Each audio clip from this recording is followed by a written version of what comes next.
Assalamualaikum warahmatullahi wabarakatuh. Salam sejahtera untuk kita semua.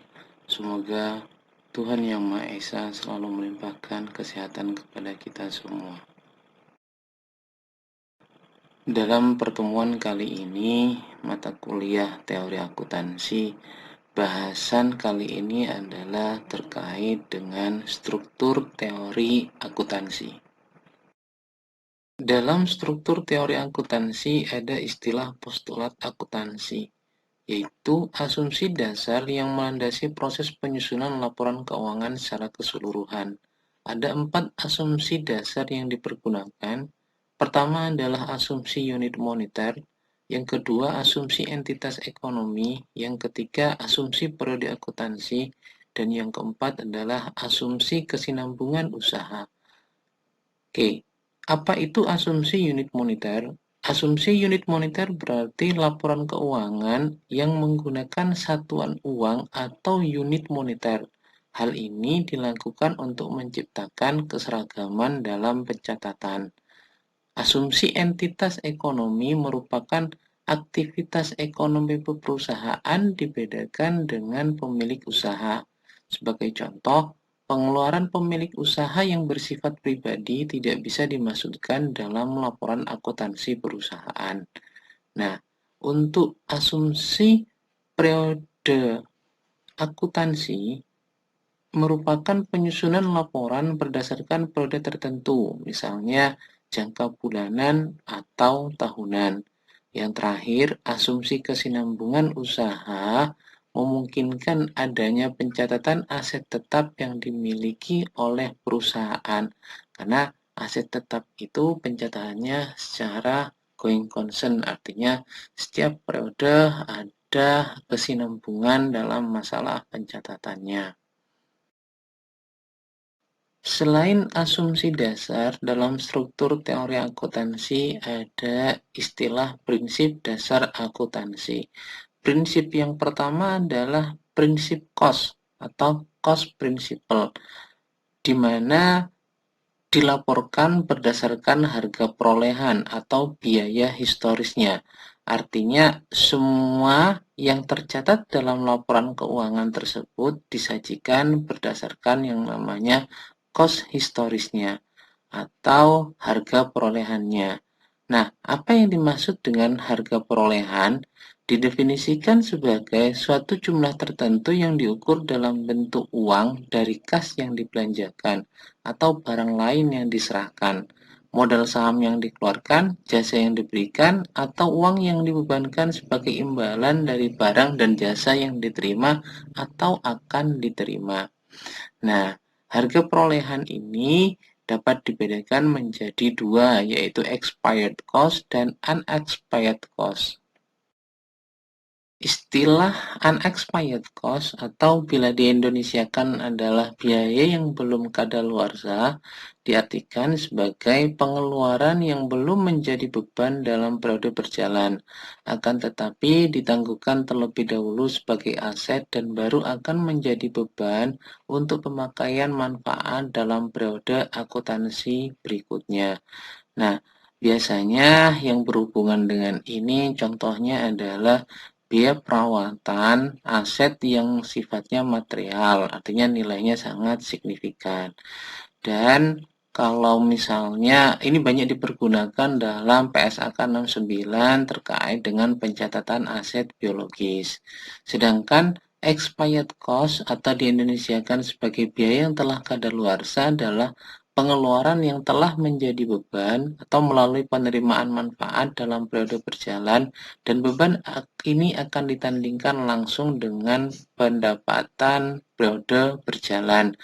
Ini biasanya sudah tercatat dalam HPP atau biaya usaha.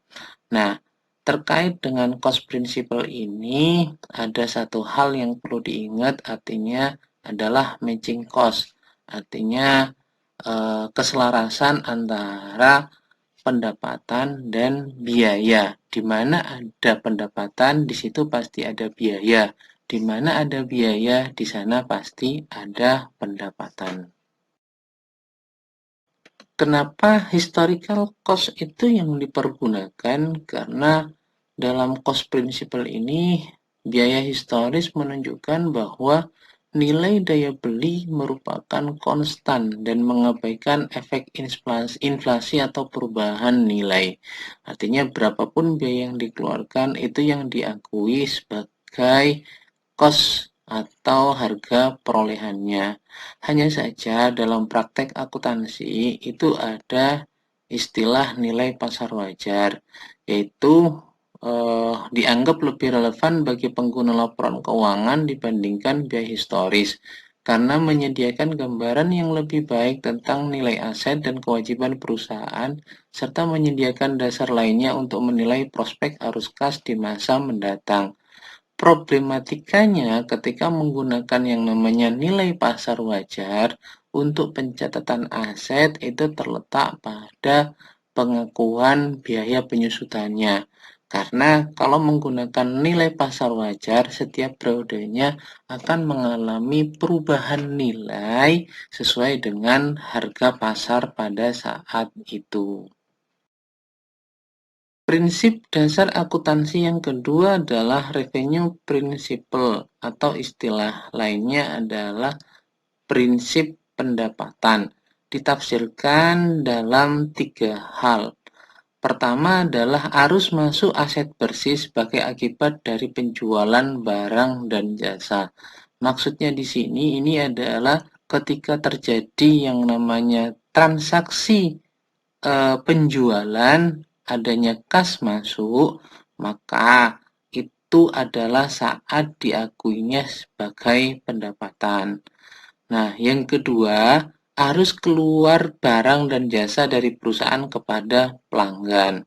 Artinya ketika terjadi yang namanya penyerahan barang atau jasa kepada pelanggan, maka itu dapat diakui sebagai pendapatan walaupun masih belum dapat dibayarkan.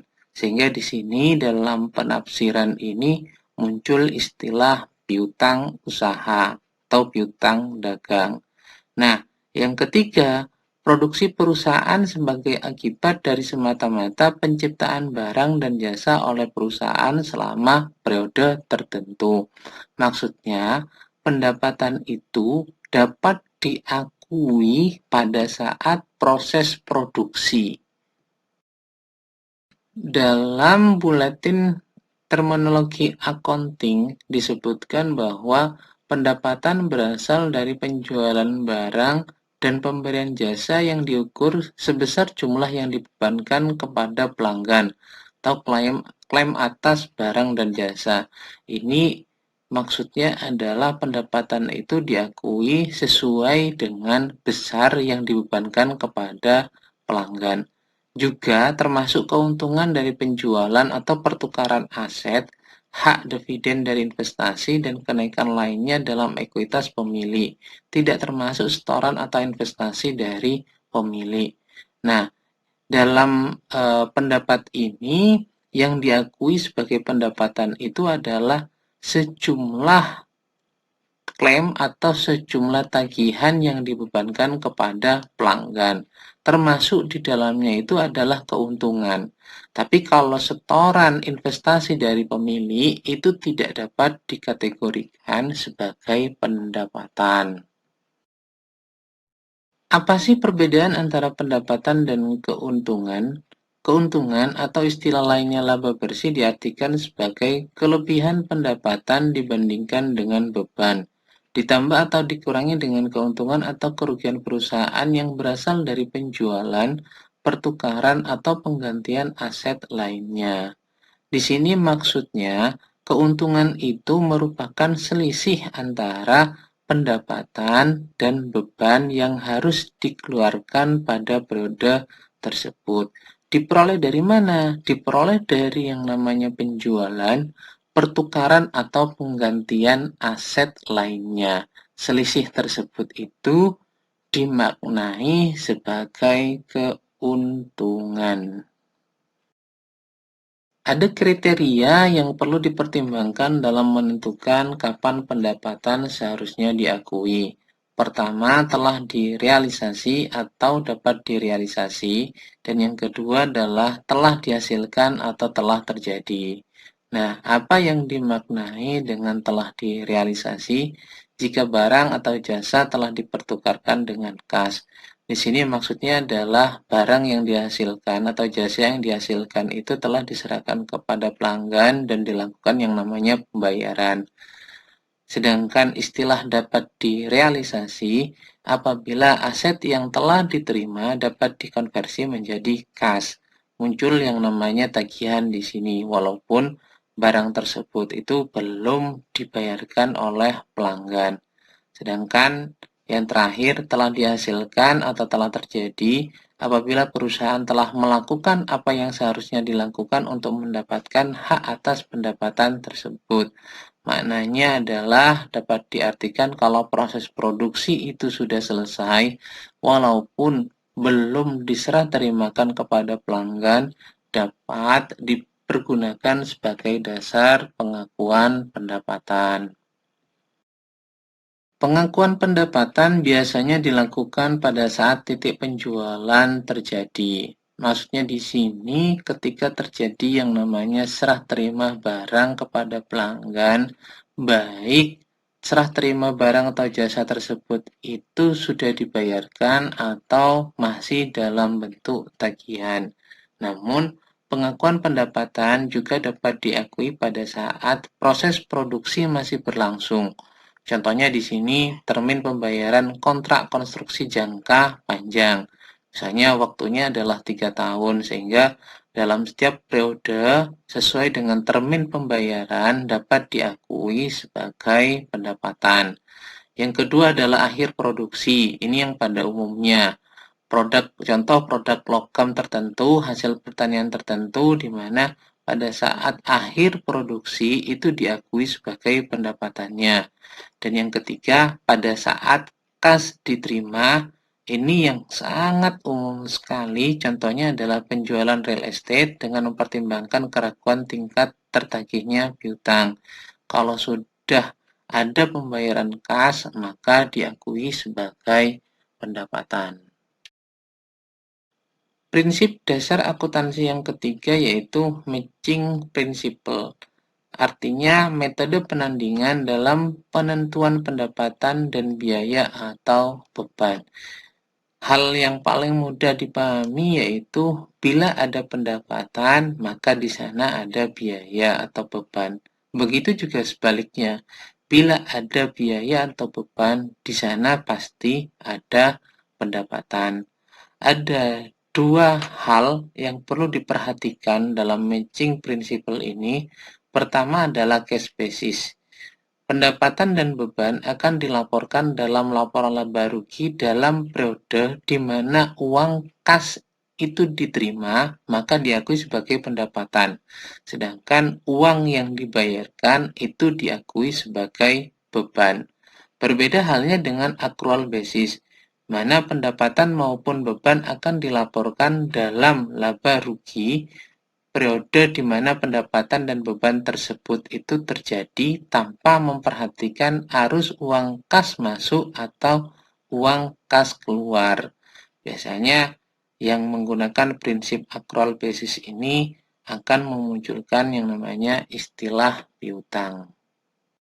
Prinsip dasar akuntansi yang keempat itu adalah objektif, di mana penggunaan laporan keuangan memberikan tolak ukur yang lebih dapat dipercaya atau lebih objektif.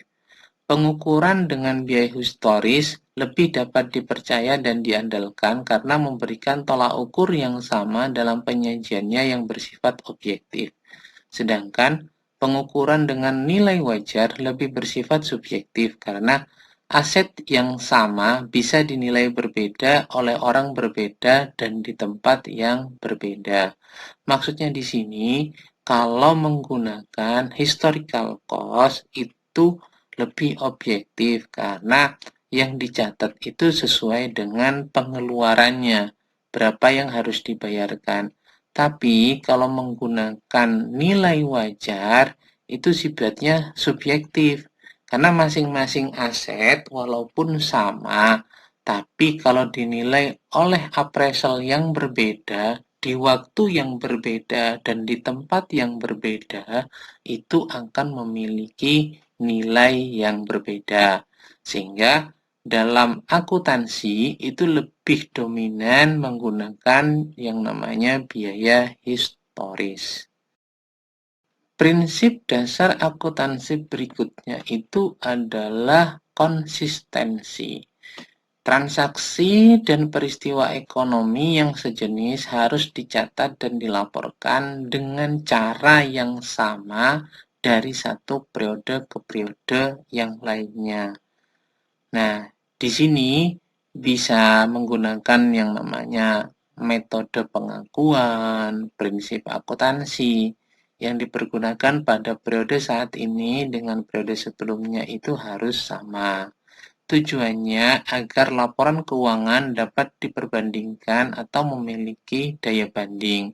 Selain itu, manipulasi terhadap angka-angka yang ada dalam laporan laba rugi dan neraca melalui penggunaan prinsip yang berbeda-beda dapat dihindari. Misal, ketika kita menggunakan prinsip atau metode garis lurus dalam penyusutan, maka periode-periode sebelumnya itu juga harus menggunakan garis lurus, tidak serta-merta atau periode sebelumnya garis lurus, saat ini menggunakan saldo menurun ganda. Itu namanya tidak konsisten.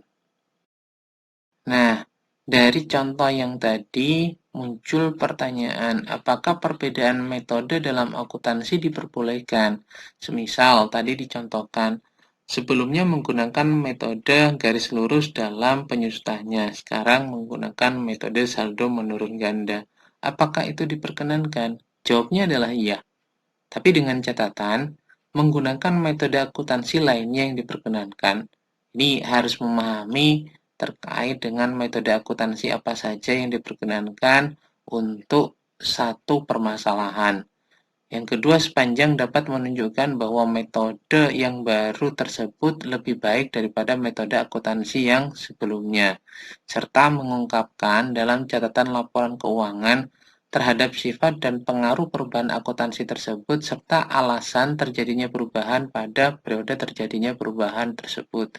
Nah, dalam catatan laporan keuangan itu disampaikan perubahan akuntansinya itu yang mana yang terkait dengan metodenya. Kenapa itu dilakukan dan dampak terhadap laporan keuangan itu seperti apa? Prinsip dasar akuntansi berikutnya itu adalah disclosure, di mana dalam laporan keuangan seluruh informasi yang relevan harus disajikan dengan cara yang tidak memihak, dapat dipahami, dan tepat waktu. Informasi harus diungkap atau disajikan secara penuh dengan tujuan bermanfaat bagi pengguna laporan keuangan dalam pengambilan keputusan. Semua stakeholder laporan keuangan itu harus mendapatkan informasi yang sama terkait laporan keuangannya. Tidak boleh menyajikan yang namanya laporan keuangan itu berbeda-beda. Misal, laporan keuangan untuk perpajakan, laporan keuangan untuk internal, laporan keuangan untuk perbankan.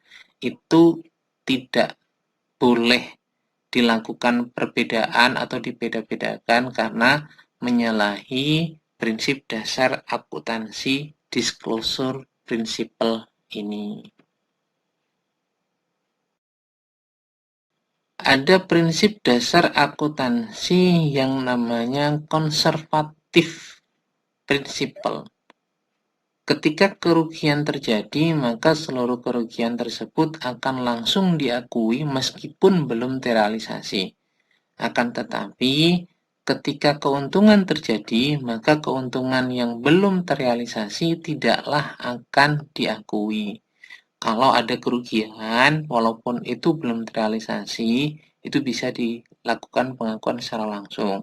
Tapi kalau ada keuntungan, senyampang keuntungan tersebut itu belum terrealisasi, tapi dapat diperhitungkan, itu tidak boleh langsung diakui. Dengan prinsip konservatif ini, apabila akuntan dihadapkan untuk memilih satu di antara dua atau lebih metode akuntansi yang sama-sama diterima dan berlaku umum, maka akuntan harus mengutamakan pilihan yang akan memberikan pengaruh keuntungan yang paling kecil pada ekuitas. Kenapa? Karena dalam laporan keuangan itu harus menjalankan prinsip konservatif, kehati-hatian dalam menentukan yang namanya keuntungan bagi perusahaan. Kalau keuntungannya itu benar-benar sudah terrealisasi, maka boleh diakui. Kalau belum, itu tidak boleh diakui. Tapi kalau kerugian, senyampang katakanlah sudah dapat diakui walaupun belum terrealisasi, itu dapat diakui sebagai kerugian perusahaan. Prinsip dasar akuntansi berikutnya itu adalah materiality principle, prinsip materialitas, di mana suatu item akan dianggap materialitas jika pencantuman atau pengabaian item tersebut mempengaruhi atau mengubah penilaian dari seseorang pengguna laporan keuangan. Contoh misalnya, apakah nilai 100.000 itu material? Bisa iya, bisa tidak, tergantung kepada siapa yang memiliki uang 100.000 tersebut. Kalau bagi orang yang gajinya sudah puluhan juta, maka mungkin 100.000 hilang itu tidak material. Artinya tidak akan berdampak terhadap kebijakan yang akan diambil. Tapi kalau setiap harinya pendapatannya hanya 10.000, maka nilai 100.000 itu sangat material. Nah, materialitas merupakan masalah pertimbangan profesional yang ditentukan case by case oleh auditor dengan mempertimbangkan akan dianggap material jika informasi yang terkandung di dalamnya dapat mempengaruhi keputusan pemakaian laporan keuangan. Tingkat materialitas pada masing-masing perusahaan itu pasti berbeda-beda. Indikator yang biasanya dipergunakan itu adalah seberapa besar pendapatan yang diterima oleh perusahaan. Sehingga semakin besar pendapatannya, maka biasanya tingkat materialitasnya itu akan semakin besar. Prinsip dasar akuntansi yang terakhir itu adalah Uniformity and Comparability Principle, di mana informasi akuntansi yang disajikan itu harus dapat diperbandingkan, baik dari periode waktu yang sama atau berbeda, atau dapat diperbandingkan dengan informasi serupa dari perusahaan yang sama pada periode waktu yang sama atau berbeda. Artinya di sini itu adalah laporan keuangan itu bisa dianalisis, diperbandingkan dengan periode sebelumnya. Misal sekarang tahun 2020 itu harus diperbandingkan dengan tahun 2019 dan sebelumnya. Nah, itu perbandingan masalah waktu yang sama atau yang berbeda. Tapi kalau misalnya perusahaan rokok bentul diperbandingkan dengan laporan perusahaan Sampurna, itu perusahaan yang sejenis yang dapat diperbandingkan. Ya, laporan keuangan tersebut itu pada prinsipnya dapat diperbandingkan untuk internalnya di waktu yang sama atau berbeda, atau diperbandingkan dengan perusahaan yang lainnya dalam industri yang sejenis. Apa sih fungsi dari teori akuntansi? Pertama, sebagai pedoman bagi lembaga penyusun standar akuntansi. Yang kedua, memberikan kerangka acuan dalam menyelesaikan masalah akuntansi yang tidak ada standar resminya. Yang ketiga, meningkatkan pemahaman dan keyakinan pembaca terhadap informasi yang disajikan dalam laporan keuangan. Dan yang keempat, agar laporan keuangan dapat diperbandingkan. Dan 5, memberikan kerangka acuan dalam menilai prosedur dan praktek akuntansi. Dalam perumusan teori akuntansi ini ada juga dimensi teori akuntansi yang terbagi menjadi 3, reduksionisme, instrumentalisme, dan realisme. Reduksianisme diartikan bahwa teori ini dimulai dari asumsi-asumsi di mana teori itu tidak langsung merujuk ke objek yang diobservasi dan bukan pula pernyataan yang dapat diuji kebenarannya, tetapi dia merupakan bahan rujukan untuk mengamati yang namanya fenomena. Ia adalah sejenis alat yang lebih cepat dapat dirujuk ke fenomena yang diamati. Untuk instrumentalisme diartikan bahwa teori adalah sebuah instrumen atau alat menghitung yang akan digunakan untuk menilai pernyataan tentang suatu observasi. Di sini peranan teori adalah menjelaskan dan meramalkan. Sedangkan realisme berarti bahwa teori adalah sekumpulan proposisi atau dalil yang merupakan pernyataan suatu kebenaran atau ketidakbenaran tentang dunia nyata, fenomena, atau objek. Dalam perumusan teori akuntansi itu didasarkan pada 3 hal. Yang pertama itu adalah dogmatik. Apa itu dogmatik? Suatu pernyataan atau teori dapat dikatakan benar jika disampaikan oleh pihak-pihak yang memang pada dasarnya memiliki wewenang atau otoritas untuk menyampaikan kebenaran tersebut. Saat ini yang memiliki kewenangan atau otoritas untuk menyampaikan pernyataan itu adalah Dewan Standar Akuntansi Keuangan. Nah, Dewan Standar ini merumuskan teori-teori akuntansi itu dalam kumpulan pernyataan standar akuntansi keuangan atau PSAK. Yang kedua itu adalah self-evidence. Kebenaran dari satu pernyataan atau teori dibuktikan lewat pengetahuan umum, pengamatan, atau pengalaman. Di sini biasanya didasarkan pada penelitian-penelitian yang dilakukan oleh orang-orang yang memiliki kapasitas untuk melakukan kajian teori akuntansi. Perumusan teori akuntansi berikutnya itu didasarkan pada yang namanya saintifik. Ini untuk mempertegas dengan yang namanya self-evident yang tadi. Dalam saintifik ini, kebenaran dari suatu pernyataan atau teori dibuktikan dengan metode ilmiah. Dengan melakukan penelitian menggunakan metode saintifik meliputi mengidentifikasi masalah yang akan diteliti, membuat hipotesa, mengumpulkan data yang diperlukan untuk membuat hipotesa, menganalisa dan mengevaluasi data yang terkait dengan hipotesa, dan terakhir itu adalah menarik kesimpulan terkait hipotesa yang telah dibuat tersebut. Ada hubungan di mana teori akuntansi itu dengan dunia praktek. Kaitannya yang pertama adalah sintaktis. Teori dirumuskan dalam bentuk hubungan logis menggunakan aturan bahasa, matematika, dan sebagainya. Dalam hal ini, rumusan teori menggunakan silogisme tidak dimaksudkan untuk menyatakan kebenaran, melainkan hanya memberikan atau menggambarkan hubungan logis semata.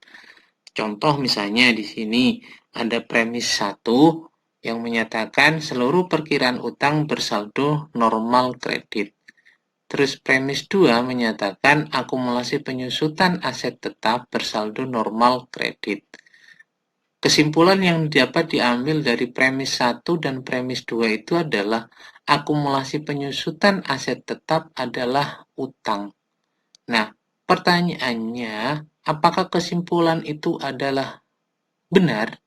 Tentunya perlu dilakukan yang namanya kajian terlebih dahulu dalam hal ini. Ketika pernyataan atau premis 1 dan premis 2 itu dibuat yang namanya kesimpulan, apa kesimpulan tersebut itu kesimpulan yang dapat dibenarkan atau tidak. Yang kedua ini umum dipergunakan, istilahnya adalah semantik. Teori menghubungkan konsep dasar dari suatu teori ke objek nyata.